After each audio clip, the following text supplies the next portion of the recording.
Bienvenue, mesdames et messieurs, dans cette émission Perfect Actu, l'avant-dernier numéro de la semaine. On va revenir de nouveau sur la nomination de Madame Judith Toulouka Samouina au poste de Premier ministre en remplacement de Jean-Michel Samaloukonde. Les attentes et défis à relever sont énormes.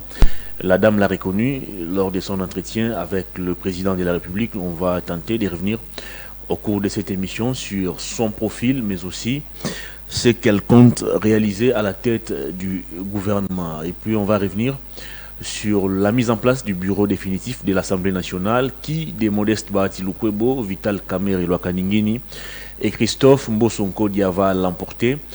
Les députés nationaux auront la tâche difficile de trancher entre les trois personnalités. Entre-temps, nous apprenons que le chef de l'État ne s'est pas encore prononcé quant à son candidat pour diriger l'Assemblée nationale. Je reçois sur ces plateaux Eric Chiswaka, cadre de l'AFDC, avec qui nous allons devoir décortiquer tous ces sujets. Bienvenue Eric. Merci beaucoup Hervé. Comment allez-vous? Très bien. Très belle chemise. Merci. C'est ce qui donne le pouvoir. Non, rien à voir, ça n'a rien à voir. Donc même quand j'étais dans l'opposition... vous avez fait aussi l'opposition? Tout à fait, comme ceux qui cherchent à voir un pays changer le développement, on est passé par ça. Et aujourd'hui, bien qu'on est au sein de l'Union sacrée, on est de la majorité parlementaire. Les objectifs, c'est les changements, c'est le développement. Donc voilà. Très bien, avant d'entrer dans le menu de cette émission, une question d'observation que j'ai l'habitude de poser à tous les communicateurs de l'Union sacrée. Ouais. Ils s'observent depuis un moment une indiscipline qui ne dit pas son nom au sein de votre plateforme politique. Une désharmonie communicationnelle qui nous pousse à croire qu'il y a mésentente entre le membre du présidium de l'Union sacrée. On peut s'y réveiller un bon matin et on voit sur un plateau télé un communicateur de l'AFDC en train de tirer sur Vital. De l'autre côté, c'est l'UNC qui s'en prend aussi à Mbosso qui s'en prend à Bahati ou à l'UDPS. Et on se pose la question de savoir pourquoi il n'y a pas une coordination dans la communication des sociétaires de l'Union sacrée. Qu'est-ce qui dérange? Qu'est-ce qui vous divise? D'abord, l'Union sacrée n'est pas divisée. On est tous, les acteurs politiques sont tous ensemble. Ils s'observent simplement ce que nous appelons une guerre des ambitions, gestion des ambitions, et il y a les principes aussi qui ne sont pas respectés, les principes qui sont établis qui ne sont pas respectés. Et donc c'est tout à fait logique qu'il y ait ces bras de fer-là entre certains leaders de l'Union sacrée. Mais... Est-ce que ces bras de fer ne peuvent pas être gérés en interne?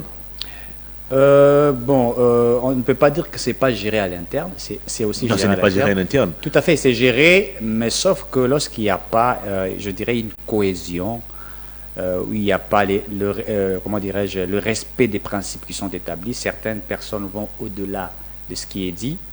Eh bien, c'est tout à fait logique que vous voyez, c'est que nous sommes en train tous de voir ensemble.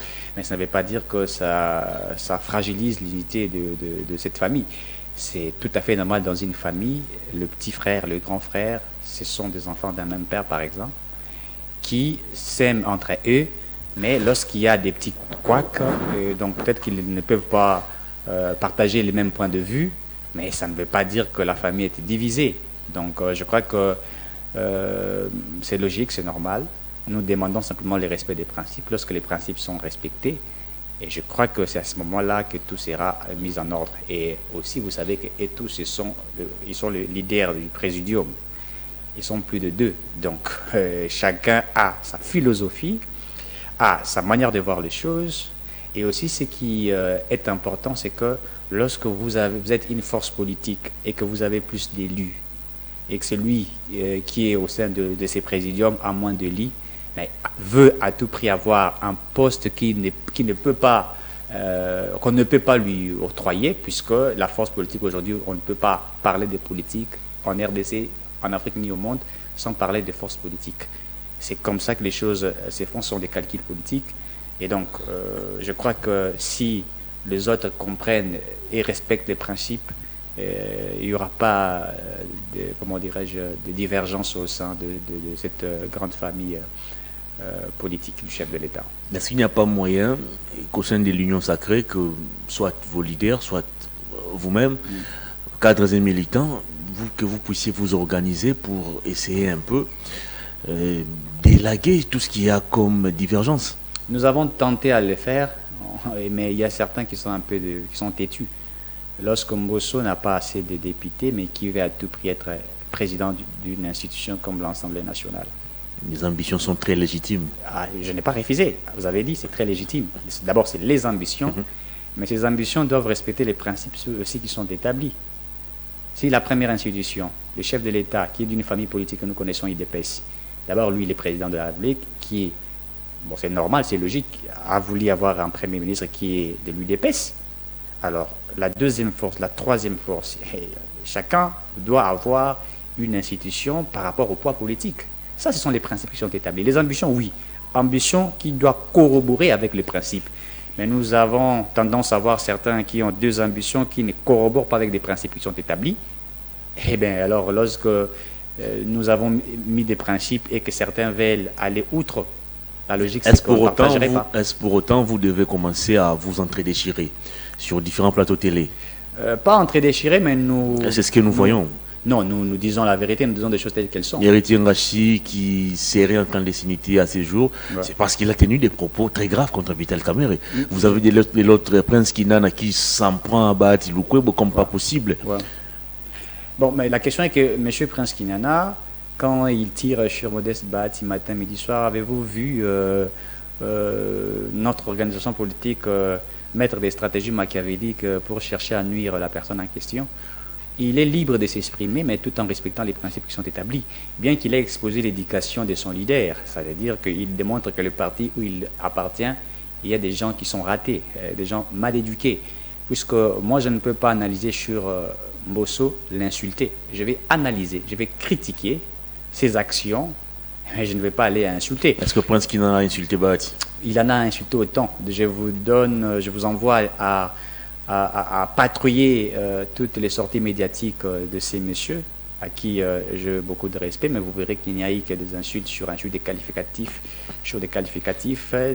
et traiter un acteur politique d'infâme, et tout ce que j'ai suivi, et toutes ces sorties médiatiques. Mais moi, comme je suis d'une éducation bonne, et je suis c'est lui qui appartient à une école des élites, je ne peux pas, moi, réfléchir comme il est fait. Donc je crois que Mbosso devrait, en principe, c'est vrai que j'aurais appris que d'abord il n'a pas scolarisé ses propres enfants, ils n'ont pas eu la chance de faire les universités, c'est tout à fait logique, et même c'est au sein de sa famille politique. Comment ça? Les présidents de l'Assemblée nationale, avec ces enfants tout ce qu'il a fait comme parcours, ces enfants avec jamais tout étudié. Ce qu'il a comme je vous donne ces informations. Apportez-moi, je défie tous ceux qui me suivent, venez avec des preuves. Il n'a même pas scolarisé un enfant. Donc tous ces enfants n'ont jamais fait l'école, n'ont jamais fait l'université. Et c'est logique qu'ils aient ce qu'on appelle éducation diffuse, c'est-à-dire... Pourtant, il a un enfant qui venait d'être candidat député national, invalidé par la Cour constitutionnelle. Il n'a jamais étudié. Comment on peut accepter un dossier de candidature qui ne remplit pas les critères? Oui, mais il a fait autre chose, des formations, etc. Et voilà, il est allé...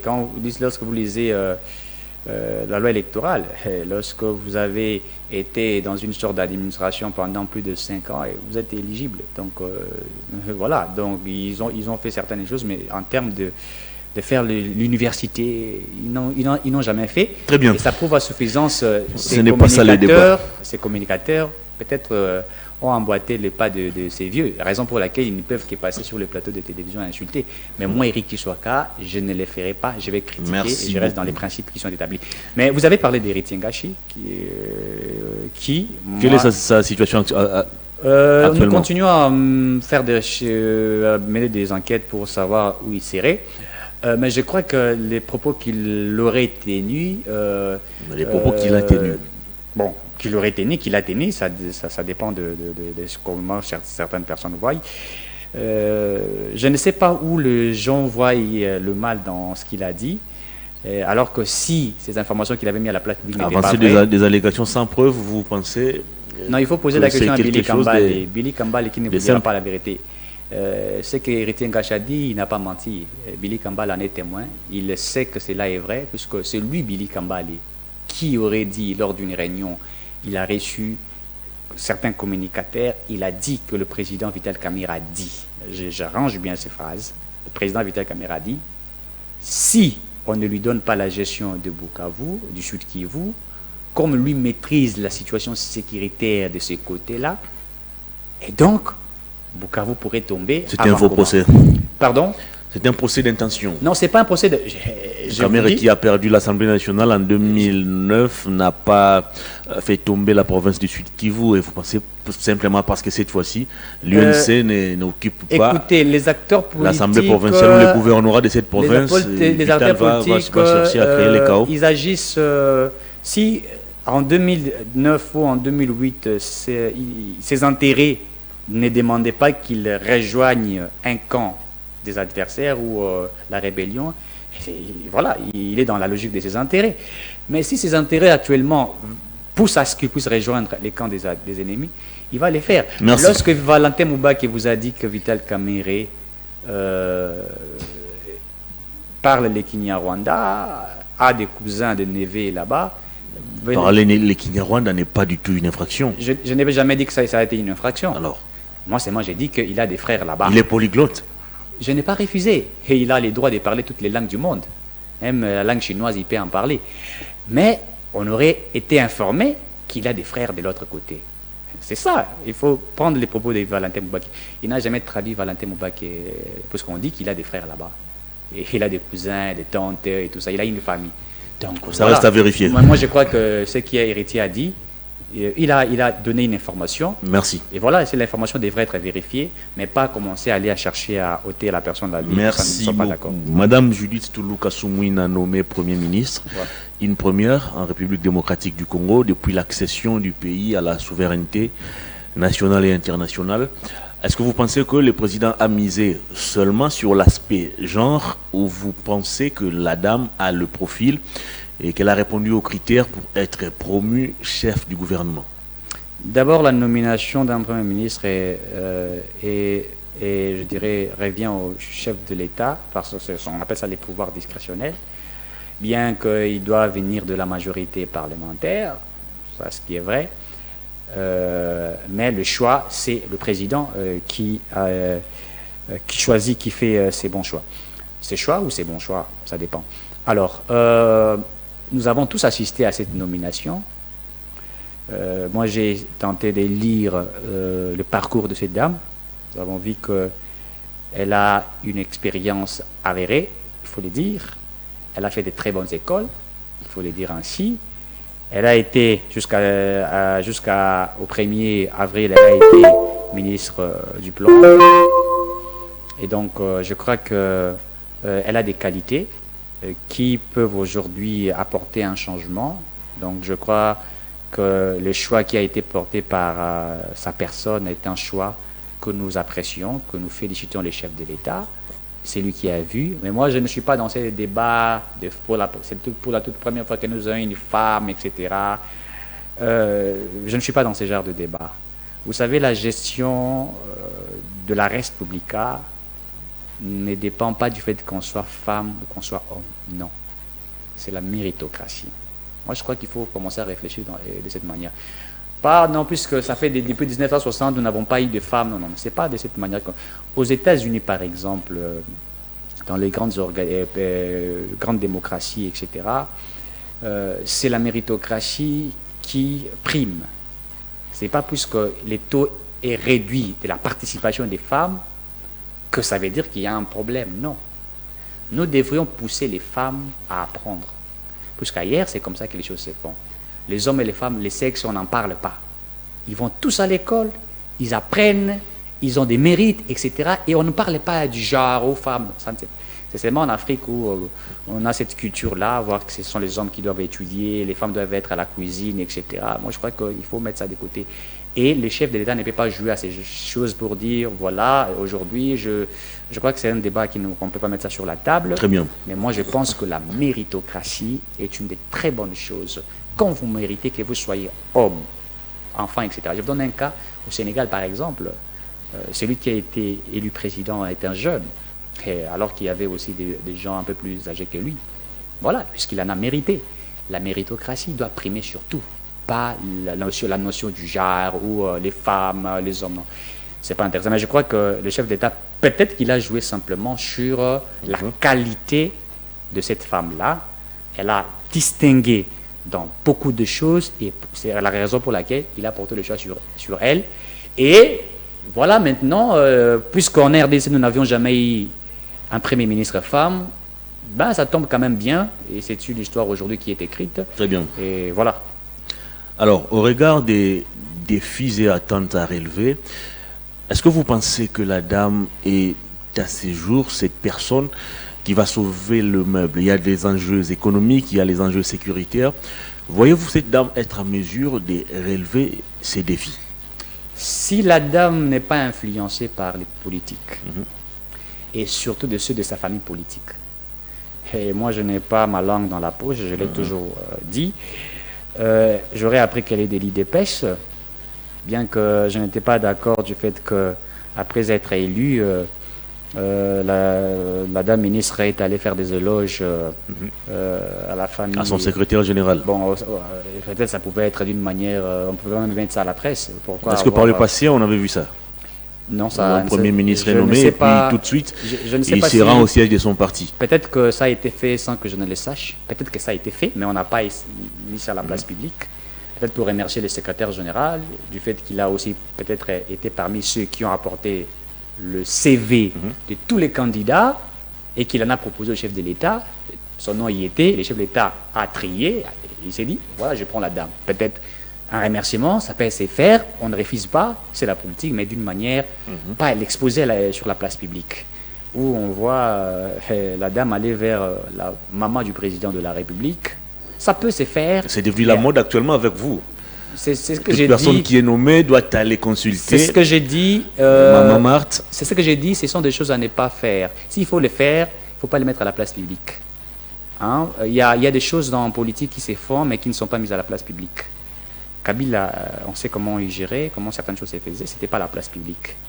Et je crois que ça n'a pas donné cette belle image de ce que nous cherchions. Très bien. Je ne refuse pas. Il peut aller rendre visite à la maman du président de la République. Je suis venu vous rendre visite. Mais de manière discrète. Tout à fait là, ça devrait se faire peut-être de cette manière. Mais pas le mettre sur la place publique. On penserait que c'est la maman qui gère la nation. J'ai dit on penserait, je ne confirme pas. Et c'est pourquoi j'ai dit l'IDPS doit laisser Madame Judith libre. Tous les autres partis politiques doivent laisser cette dame-là libre. C'est-à-dire, on doit se sentir la rigueur dans le Mais est-ce que la dame elle-même se sent pleinement chef du gouvernement?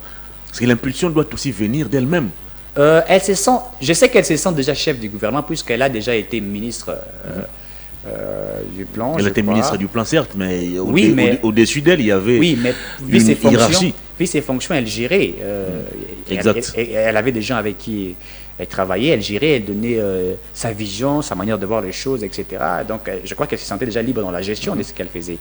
Alors, je pense qu'elle se sentirait aussi libre dans la gestion du gouvernement. Mais sauf que nous refusons une main noire de chaque parti politique. Surtout ici, je parle de l'IDPS.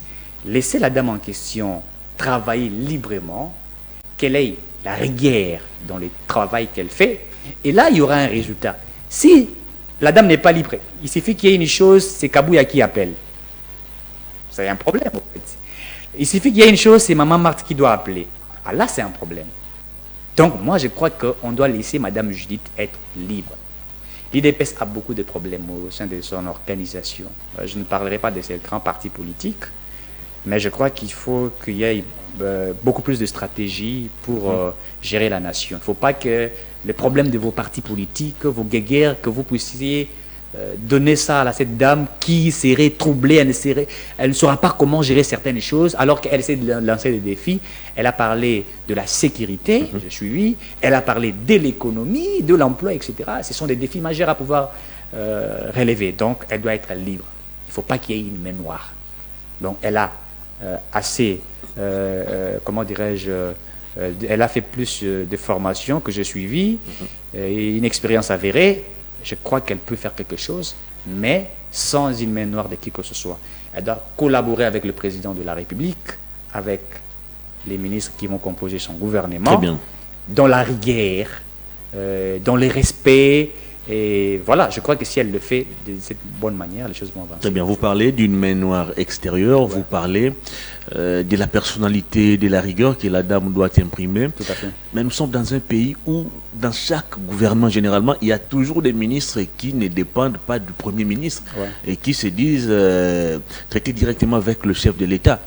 Est-ce que dans le prochain gouvernement, on peut espérer voir une autre manière de faire les choses, où il y a un Premier ministre qui dicte la vision et qui s'assure que ce qu'il a dit va être, ou ce qu'il a dit va être appliqué? Même si certains partis politiques délèguent les leurs qui seront au sein du gouvernement, ça ne veut pas dire que ceux qui sont délégués doivent ne pas respecter la hiérarchie, respecter cette dame. Parce qu'on a vu Nicolas Kazadi par un moment malmener le Premier ministre Sama. Ouais, c'est pourquoi je vous dis que l'UDPS ne doit pas agir de cette manière-là. C'est pourquoi il y a certaines choses qui n'ont pas marché. Il faut laisser les gens travailler librement, dans la véracité. Qu'on sache que je parle au Premier ministre, chef du gouvernement. Je suis rédévable au Premier ministre. Les ministres ne sont pas rédévables auprès du président de la République. Non, non. C'est le Premier ministre qui est rédévable. Le chef de l'État va les poser la question de savoir dans tel secteur qu'est-ce qui est, etc. Voilà, nous avons vu ça, il y a ceci, il y a cela, etc. Mais est-ce que le président peut-il aussi lui-même laisser aussi le Premier ministre s'exprimer? Parce que durant son premier mandat, le président nous a donné l'impression d'étouffer et Ilunkamba et Samalukonde, un président lui-même, tous les conseils des ministres.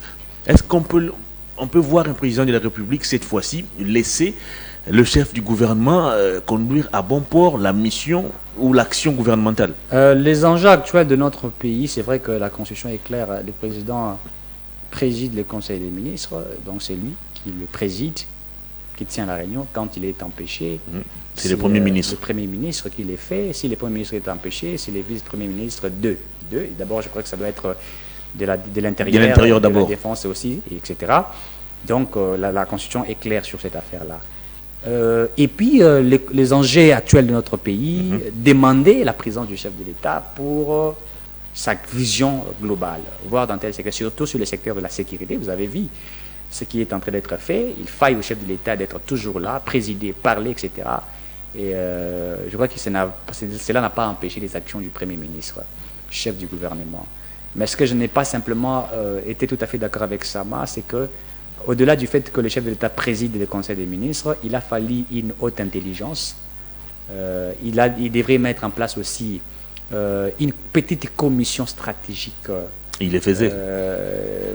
Il les faisait chaque mercredi, je pense. S'il les faisait, je n'ai pas vu les La réunion, je crois, de la conjoncture économique. Ça ne doit pas être simplement économique. S'il les faisait, il n'a pas... c'est-à-dire qu'il y a eu plus de ratés, il n'y a pas eu plus de visibilité de ce qui devrait être fait. Cela démontrerait aussi une sorte de démarcation, d'une sorte d'une vision qui n'est pas outre que ce que le chef de l'État fait, mais qui apporte quelque chose de plus important. Mais moi, je n'ai pas vu cela. J'ai vu un Premier ministre plutôt très calme, qui ne parlait pas, etc. Et peu de rigueur, peu de sanctions. Je ne sais pas s'il a déjà sanctionné, je ne sais pas. 0 fois. Voilà, vous le dites. Donc, moi, si je suis Premier ministre, je crois que je ferai peur à beaucoup de gens, pas au président de la République, mais je montrerai au chef de l'État que lorsqu'on est gestionnaire, c'est d'abord la rigueur. Et la rigueur, c'est très capital, important. Est-ce que Madame Judith incarne cette rigueur? Quand vous regardez la dame, vous sentez qu'elle dégage quelque chose. Mais voyons voir comment elle va travailler. Je sais que ça sera très difficile pour elle, mais il faut qu'il n'y ait pas une main noire. C'est ce que j'insiste.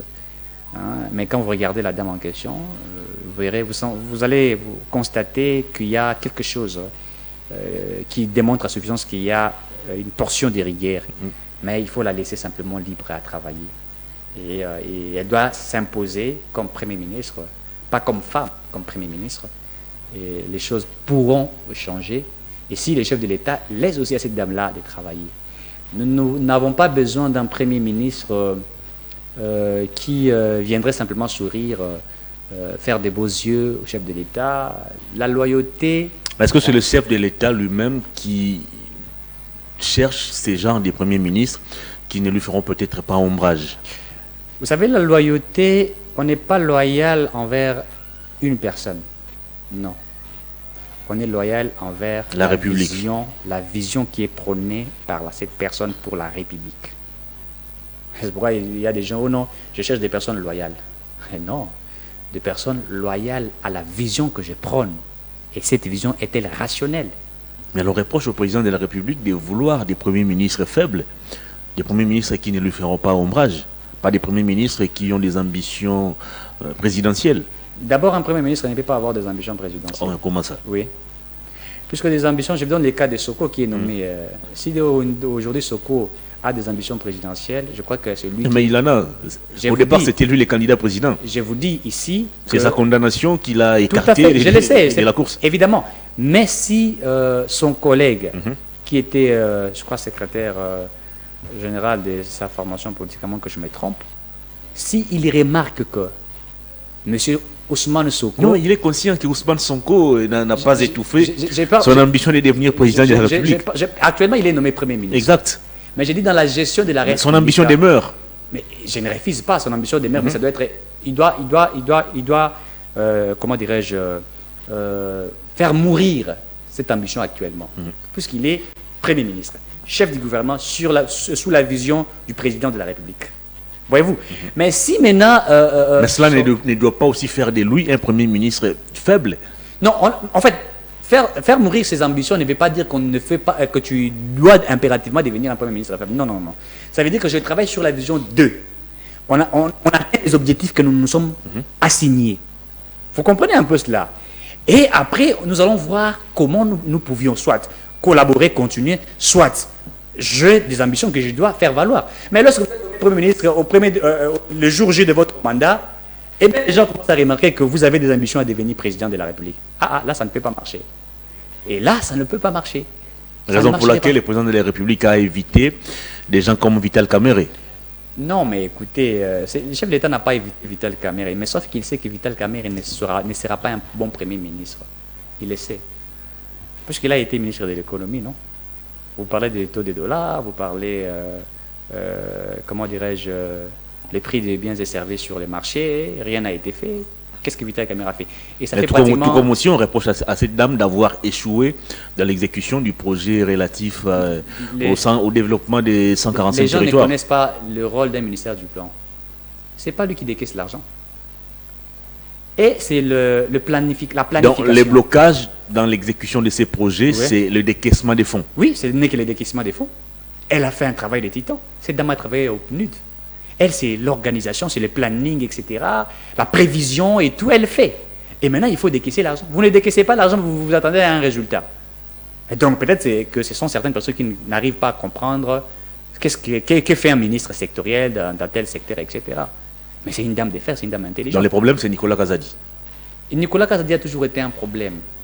Je l'ai dit, je préférais encore sceller Yalagouli que lui. Parce que vous savez, aujourd'hui, il y a certains fonctionnaires et agents de l'État qui ont fait pratiquement plus de 2-3 mois.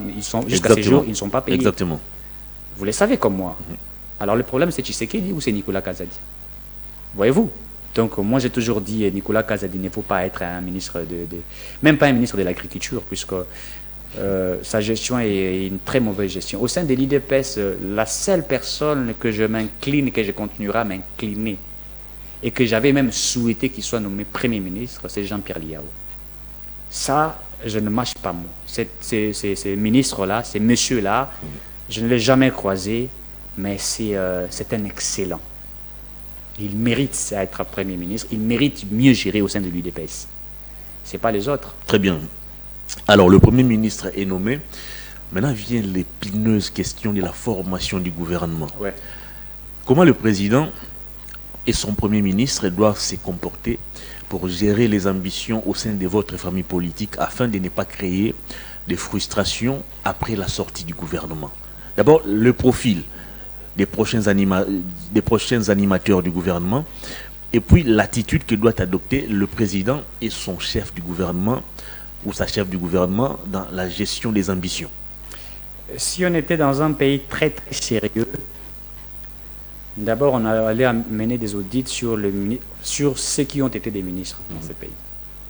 L'audit de contrôle. Notamment le Premier ministre. Tout le monde. et après la sanction. On voit les bilans, voilà ce qu'ils ont fait, etc. On regarde les profits, on sanctionne, il y a ceux qui méritent des remerciements, etc. Mais chose qui ne se fera pas, il faut le dire ainsi. Et lorsqu'on va parler des profits, nous allons toujours revenir à tout ce que nous disons toujours. Elle doit être une personne de rigueur, la qualité, l'expérience professionnelle. Et c'est ce qu'on dit toujours, on ne fait que se répéter. Mais est-ce que vous avez ces personnes dans votre famille politique? Ils sont nombreuses de telles personnes, ils sont nombreuses. Docteur en ceci, en économie, doctorant en Sciences Po. Est-ce que le problème, c'est les diplômes ou c'est la moralité? L'éthique. Parce que les diplômes, nous en avons en tout cas, en abondance même. Évidemment, le problème, c'est l'éthique et la déontologie. C'est la seule chose qui manque. Le valeur et la morale. Je vous donne un cas encore. Comment il s'appelle? Peter Kazadi, ministre de l'Intérieur. Hein? C'est celui-là qu'on appelle. Je suis bien un jour, il dit... Je ne suis pas censé connaître tout ce qui se passe dans la police. Ministre de l'Intérieur. C'est grave. Et zéro sanction, malheureusement. Zéro sanction. Il dit, bon, on a la levée des moratoires, vous avez suivi. Sur la peine de mort. Oui, évidemment. Même les Koulouna, parce que quand vous donnez quelqu'un la mort, vous êtes aussi obligé d'avoir la mort. C'est-à-dire, même les Koulouna actuellement doivent être tués s'ils commettent des infractions. C'est une mesure qui a été mise en place. Alors qu'il y avait une autre mesure que le chef d'État avait mis en place avec ses services nationaux, où les Koulouna devenaient les bâtisseurs. Exactement. Alors, vous avez service national pour faire des Koulouna les bâtisseurs. On vient mettre encore lever des moratoires pour sanctionner ces personnes, leur ôter la vie, contradiction. Et après, il a initié une chose là qu'on appelle ces panthères noires. C'est que je n'arrive même pas. L'opération Panthère Noire. Voilà. Je n'arrive pas à comprendre qu'est-ce qu'on veut faire. Mais la peine de mort, ce n'est pas Peter Kazadi. Non, mais la peine de mort, Peter Kazadi fait partie de cela, c'est-à-dire comme lui, ministre de l'Intérieur, lorsqu'il y a des Koulouna. L'initiative n'est pas venue de Peter Kazadi. Mais oui, l'initiative, c'est la vision globale du président. Comme ministre de l'Intérieur, c'est ce que j'ai dit, l'initiative. Il va subir l'action ou la décision du gouvernement. Oui, mais vous ne pouvez pas multiplier des choses qui n'apporteraient rien.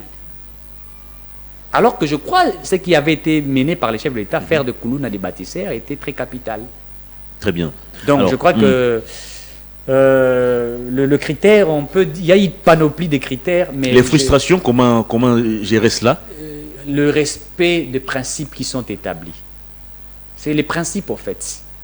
S'il y a le respect des principes, vous vous dites par exemple 5 députés, par exemple, un parti qui a 5 députés, vous avez un ministère, par exemple. J'ai appris, c'est pour cette fois, c'est 10 députés pour un ministère. J'aurais aussi écouté une chose pareille. Je ne sais pas si ça vient des Kabouya ou qui, je ne sais pas trop. Mais si ça vient des Kabouya, je crois que ça serait une mauvaise stratégie. Et ça va léser les autres. Maintenant, ceux qui n'ont que 2-3 députés, qu'est-ce qu'ils vont avoir? Bon, ils seront peut-être casés dans les établissements publics. Ils seront peut-être. Ce n'est pas une affirmation. Et avec ce que nous voyons ici, nous constatons, et on craint qu'il y ait beaucoup de choses. Juste, il faut respecter les principes. Vous savez, il y avait un principe qui avait été mis en place, c'est que vous avez plusieurs députés provinciaux, un parti qui a beaucoup de députés provinciaux à la gestion de la province. Nous, par exemple, la FDC, nous avons plus de députés provinciaux au Sud Kivu. Nous avons demandé la gestion de la province. Mais Kamere, qui n'a que 11, qui vient avec son PCR. Mais on veut l'imposer. Et ça va déjà créer des problèmes. Ici, à Kinshasa, vous avez Bumba, candidat à gouverneur, et Eli, parce que l'IDPS a plus de députés, et la logique, c'est l'IDPS qui devrait avoir la gestion, n'est-ce pas? Mais comme les principes ne sont pas établis, comme il y a le respect des principes, Deoka Songo va se présenter, et ça fait déjà 2 poids 2 mesures, puisque les principes ne sont pas respectés. C'est ça, en fait. Mettez des principes, respectez des principes en question. Très bien. L'ossature du gouvernement au Sénégal, on a été surpris, à peine 20 ministères ou 20 ministres. Est-ce que le Congo, déjà nous n'avons pas la même superficie que le Sénégal, pas la même population, pas la même configuration politique, mais nous avons quand même des défis énormes à relever. Nous avons un problème sérieux en termes d'argent. Nous avons déjà des institutions qui coûtent trop cher au niveau du budget national. Pour cette fois, est-ce que le président de la République et le Premier ministre peuvent surprendre les Congolais en composant ou en sortant un gouvernement avec un nombre réduit des ministres? Je crois que c'était une sorte de proposition du président de la République. J'aurais appris ça. Je pense que ça pourrait être fait. Mais ça serait, ils vont peut-être nager dans les 45. C'est énorme. Mais c'est un gouvernement qui est tombé, je crois que c'était une cinquantaine. Déjà, il y a des ministères qui sont déjà saucissonnés, mais pourquoi ne pas revenir dans le format Les enjeux de notre pays, vous l'avez dit, sont des enjeux énormes. Un seul ministre ne peut pas assumer beaucoup plus de tâches. Ça serait Je vous prends un exemple. Est-ce qu'il n'y a pas lieu, par exemple, de faire du ministère ou des ministères de l'EPST, ESU, recherche scientifique, formation professionnelle, un seul ministère? C'est pas interdit de le faire. Je crois qu'à l'époque, on a eu à vivre ce genre de choses. On a eu à vivre, par exemple, le ministère des Mines, Hydrocarbures et Énergie, un même ministère. Exactement. Ça peut être fait. On peut avoir un seul ministre, peut-être avec des responsables des départements ou divisions. Tout à fait, ça peut être fait. C'est une option qui est levée, mais ça ne ferait pas que nous ayons 20 ministres, je ne pense pas. Il faut aller toujours à 40, non, 50. Mais il faut aller mollo. Donc, ça peut créer aussi... vous savez, nous sommes dans un pays où il y a beaucoup de problèmes. On peut créer des frustrations inutiles et tout ça. Il faut le faire avec beaucoup plus de sagesse. Même quand un père veut prendre une décision, il réfléchit d'abord pour voir les retombées. Est-ce que cette décision que je voudrais prendre, ça va aboutir à des résultats ou ça va créer encore des problèmes? C'est pourquoi j'ai toujours dit, il ne faut pas vouloir résoudre un problème, vous pensez résoudre un problème alors que vous en créez encore un autre. Donc on va les faire progressivement, mais l'objectif c'est de réduire. Est-ce qu'il y a des ministres à reconduire dans ces gouvernements? Ou même ceux qui ont commencé depuis Lunkamba, notamment Pius Mwabi, non, il ne faut pas parler de Jean-Lucien Boussa, Kiba Samaliba. Je pense que c'est les trois qui ont commencé depuis, mais aussi celui de l'industrie. Paloukou. Paloukou, je n'ai jamais été d'accord avec lui, puisqu'il a été plus de 10 ans, je crois, gouverneur du Nord Kivu, à moins que je me trompe. Je me suis posé la question, puisque quand il fut gouverneur, il avait des très bonnes relations avec Paul Kagame, il faut le dire. Paloukou, alors aujourd'hui ministre de l'Industrie, je ne sais pas s'il sert Paul Kagame comme ministre de l'Industrie, je me pose la question. Donc je ne sais pas quelqu'un de confiance, moi, je parle de moi, c'est pas quelqu'un de confiance. Quelqu'un qui a maîtrisé à Paul Kagame, c'est pas quelqu'un de confiance. Puis Soumabilou, en tout cas, rien du tout. Donc s'il revenait, je crois que ça serait un deal. Mais depuis qu'il est ministre, je ne vois rien du tout. Boussa. Je parle de Boussa. Boussa, il peut encore continuer, il promet encore un petit peu. Je vois déjà ce qu'il fait, c'est déjà quand même, c'est un pas. Donc je crois qu'il peut avoir encore... Kibasa. Non, là il ne faut même pas parler de Kibasa. En tout cas, parmi les ministres médiocres qui ont atteint le seuil de rentabilité, il fait partie. Il ne mérite même pas être reconduit. S'il est reconduit, peut-être ça serait pour faire plaire à l'IDP. Donc d'après vous, il n'y a aucun ministre à reconduire dans ce gouvernement? Non, il y a des ministres à reconduire. Vous avez par exemple Jean-Pierre Liao. Il mérite d'être reconduit. Nicolas Kazadi. Non, il ne faut pas parler de ces messieurs-là. Ils ne méritent pas. Kazadi ne mérite pas. Patrick Mouyaya. Patrick Mouyaya, oui, mais il est trop journaliste que ministre que porte-parole du chef du gouvernement. Mais il est trop journaliste.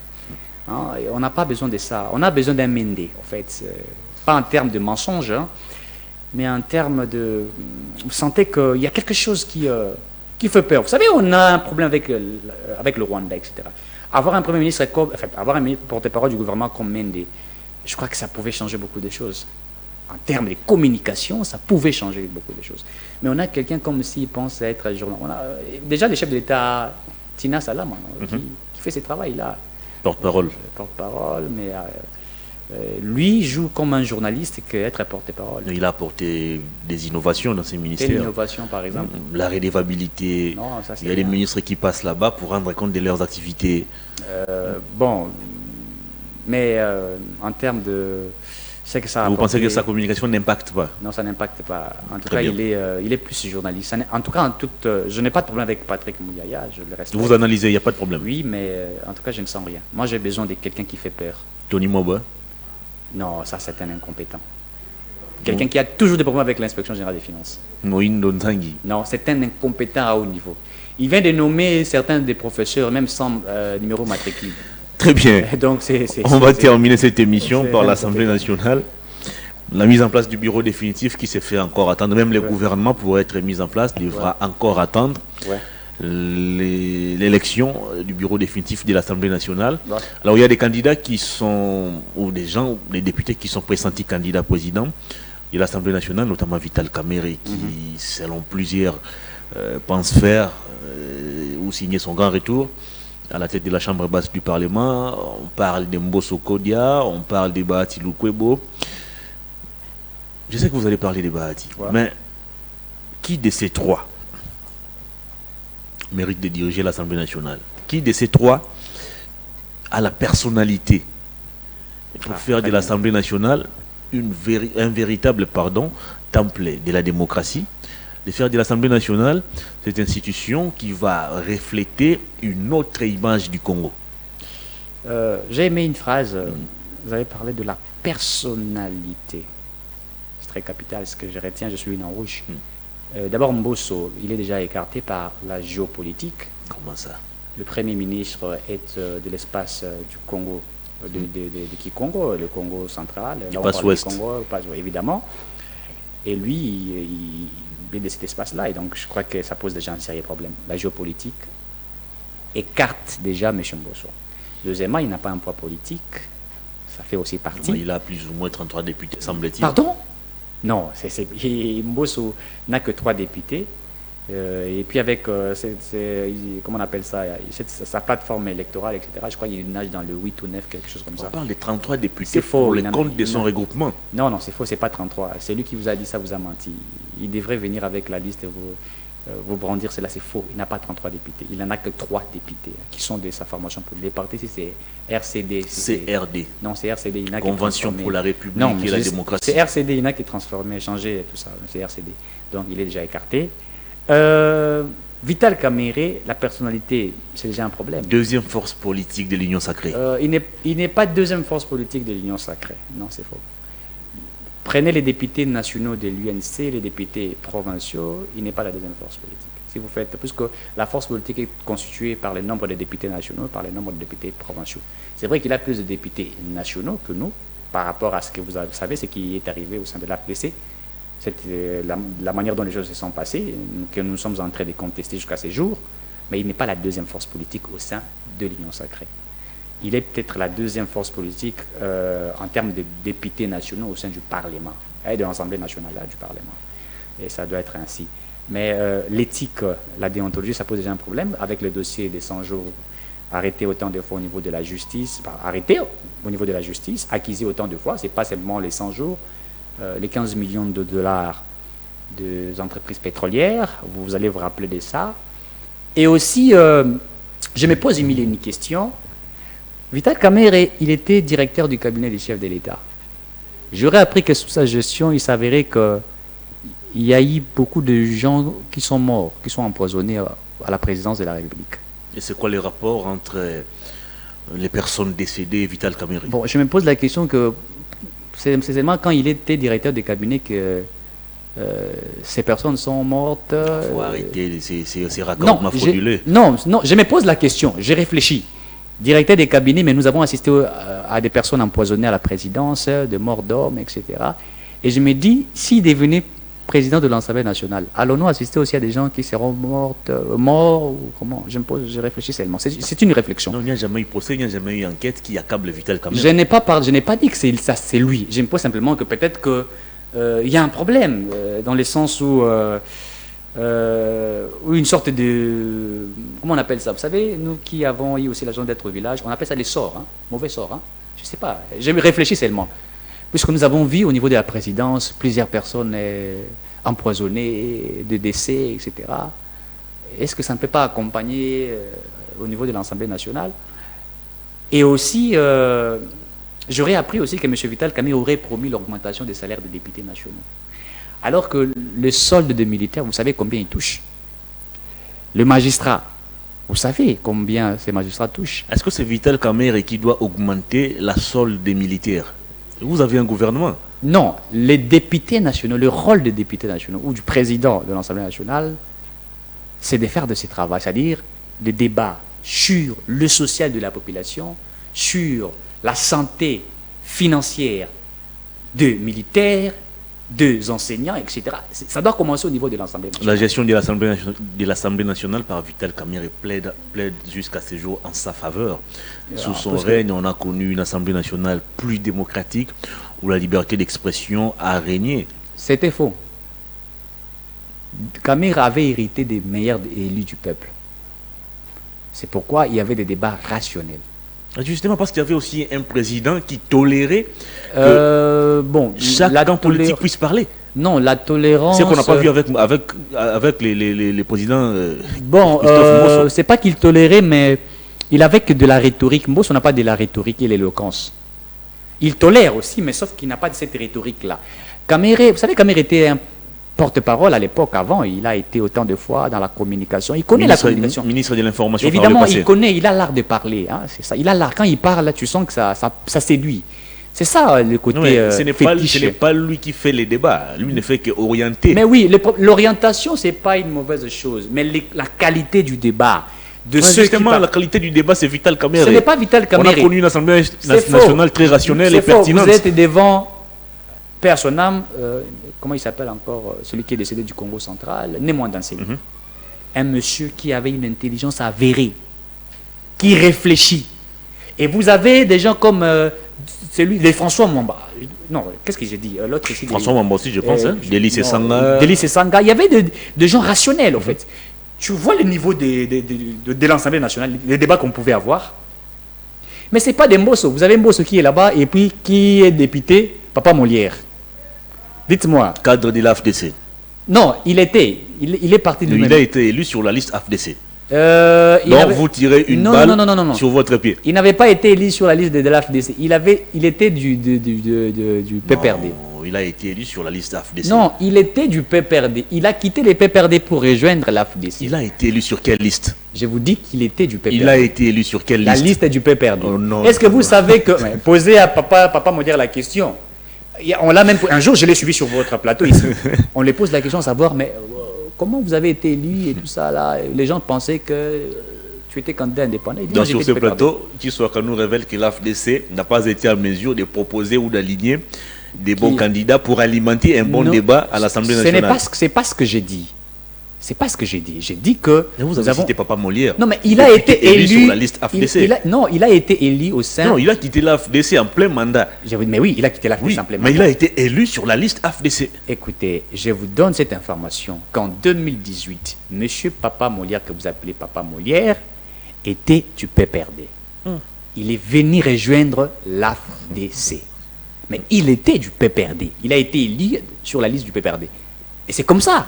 Et aujourd'hui, vous savez, quand il a quitté l'AFDC, il était encore député national, non? Exact. Oui, mais il a quitté.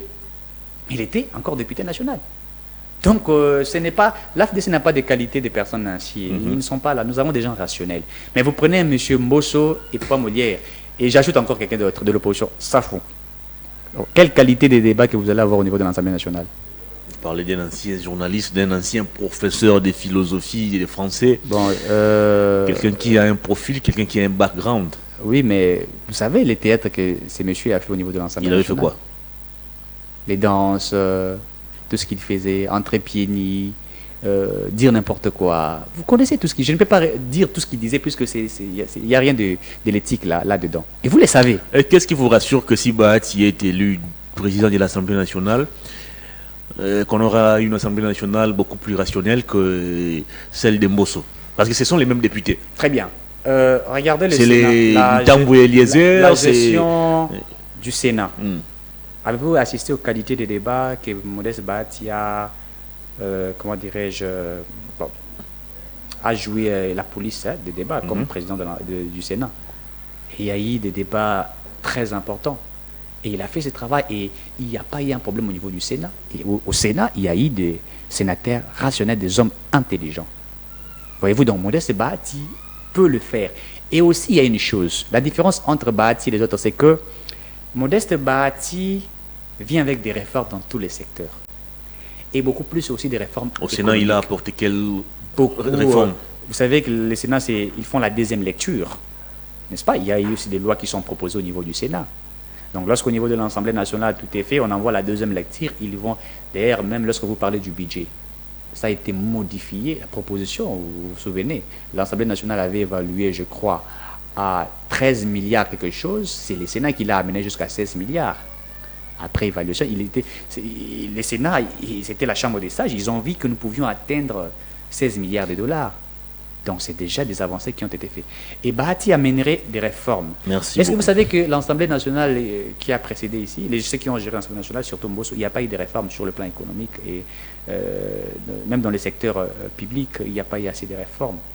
Dites-moi, quel est le contrôle parlementaire que l'Assemblée nationale a fait? Puisque l'Assemblée nationale, ce n'est pas seulement l'IGF qui fait les contrôles. L'Assemblée nationale fait les contrôles. L'Assemblée nationale a fait tomber le ministre de l'économie. Pour quel travail qu'il avait... Incompétence. C'est faux. C'est puisque certains députés étaient de mèche avec les Indiens, les Pakistanais et tout ça là. Vous avez mis Kamere, ministre de l'économie. Il est allé vous chercher les... Comment on appelle ça? C'était quoi? Les chinchards? Les maïs. Les maïs, voilà, les maïs. Nous fêtons pratiquement une année depuis que les maïs de la Zambie... C'était où? C'est en Zambie, je pense. Et je me suis posé la question, depuis une année, où il a pris... Et vous avez même accusé Moïse Katumbi de bloquer ou d'empêcher à la Zambie de nous livrer les maïs. Non, c'est pas nous, c'est lui qui a accusé Moïse Katumbi de bloquer. Maintenant, ça fait une année. Avez-vous mangé les maïs de la Zambie? L'émission est terminée. Donc, ça fait... Et je voudrais que les Congolais fêtent une année de la promesse de Vital Kamerhe, où il nous a brandi un tableau, il nous expliquait l'économie. Comment les maïs vont quitter de la Zambie, vont traverser Kasumbalesa, et puis, je ne sais pas moi... Merci beaucoup, Eric Kiswaka. L'émission est terminée. Le meilleur candidat président de l'Assemblée nationale. Et je crois qu'il va jouer un rôle très capital. Il faut que les chefs de l'État reconnaissent la qualité de cet homme, de l'éthique et de la déontologie. Merci beaucoup, cher Eric Kiswaka. C'est à moi de vous remercier. De votre disponibilité. Merci beaucoup. Fin de cette émission. Grand merci à vous de l'avoir suivi. Merci à toute l'équipe technique. Au revoir. Bonne évasion sur nos antennes.